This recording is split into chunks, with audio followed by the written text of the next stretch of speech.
സംസ്ഥാനത്ത് കാലവർഷം ശക്തി പ്രാപിച്ചേക്കും 29-ന് കാസർഗോഡ്, കണ്ണൂർ ജില്ലകളിൽ ഓറഞ്ച് അലർട്ട് പ്രഖ്യാപിച്ചിട്ടുണ്ട്. വിവിധ ജില്ലകളിൽ യെല്ലോ അലർട്ടും പ്രഖ്യാപിച്ചു. വിവരങ്ങളുമായി സനിസ ശോഭാചന്ദ്രനുണ്ട് തിരുവനന്തപുരത്ത് നിന്നും. സനിസ, എല്ലിനോ പ്രതിഭാസം ഇത്തവണത്തെ മഴ അല്പമൊന്ന് കുറച്ചെങ്കിലും ദുർബലമാക്കിയെങ്കിലും കാലവർഷം വീണ്ടും ശക്തി പ്രാപിക്കുമെന്നാണോ മുന്നറിയിപ്പ്?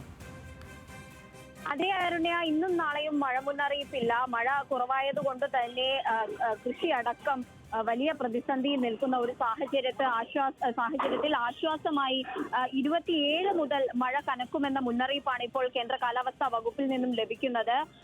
27-ന് കാസർഗോഡ് മുതൽ മലപ്പുറം വരെയുള്ള 5 ജില്ലകളിൽ യെല്ലോ അലേർട്ടാണ്. 28-ന് കാസർഗോഡ് മുതൽ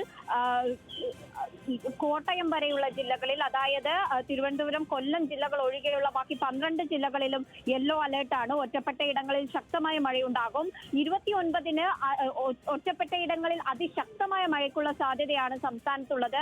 മഴ 29 മുതൽ കനക്കുമെന്നാണ് കേന്ദ്ര കാലാവസ്ഥാ വകുപ്പ് മുന്നറിയിപ്പ് നൽകുന്നത്. 2 ജില്ലകളിൽ ഓറഞ്ച് അലേർട്ട് പ്രഖ്യാപിച്ചിട്ടുണ്ട്. കാസർഗോഡ്, കണ്ണൂർ ജില്ലകളിലാണ് ഓറഞ്ച് അലേർട്ട്. വയനാട്, കോഴിക്കോട്, മലപ്പുറം, പാലക്കാട്, തൃശൂർ, എറണാകുളം, ഇടുക്കി ജില്ലകളിൽ യെല്ലോ അലേർട്ടും നൽകിയിട്ടുണ്ട്. അങ്ങനെയാണെങ്കിൽ വരുന്ന 29-ന് ശേഷമുള്ള ദിവസങ്ങളിലും മഴ കനക്കുമെന്ന് തന്നെയാണ് ഈ ഒരു മുന്നറിയിപ്പ് വെച്ച് നമുക്ക് ഈ ഒരു ഘട്ടത്തിൽ പറയാൻ കഴിയുന്നത്. കൂടാതെ ഇടിമിന്നലോട് കൂടിയിട്ടുള്ള ശക്തമായ കാറ്റോടും കൂടിയിട്ടുള്ള മഴയ്ക്കാണ് സാധ്യതയുള്ളത്.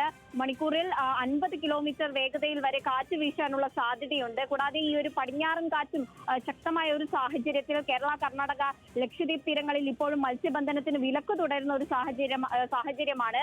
എന്തായാലും കാലവർഷം അവസാനത്തോടെ മഴ കനക്കുമെന്ന് മുൻപേ തന്നെ കേന്ദ്ര കാലാവസ്ഥാ വകുപ്പ് മുന്നറിയിപ്പ് നൽകിയിരുന്നു. അത്തരത്തിൽ കാലവർഷം പകുതിയോടടുക്കുമ്പോൾ തന്നെ മഴ ലഭിക്കുമെന്ന ഒരു മുന്നറിയിപ്പ് വളരെ ആശ്വാസമാണ്. അരുണ്യ, സനിസ ശോഭാചന്ദ്രനാണ് വിശദാംശങ്ങൾ നൽകിയത് മഴയുമായി ബന്ധപ്പെട്ട്.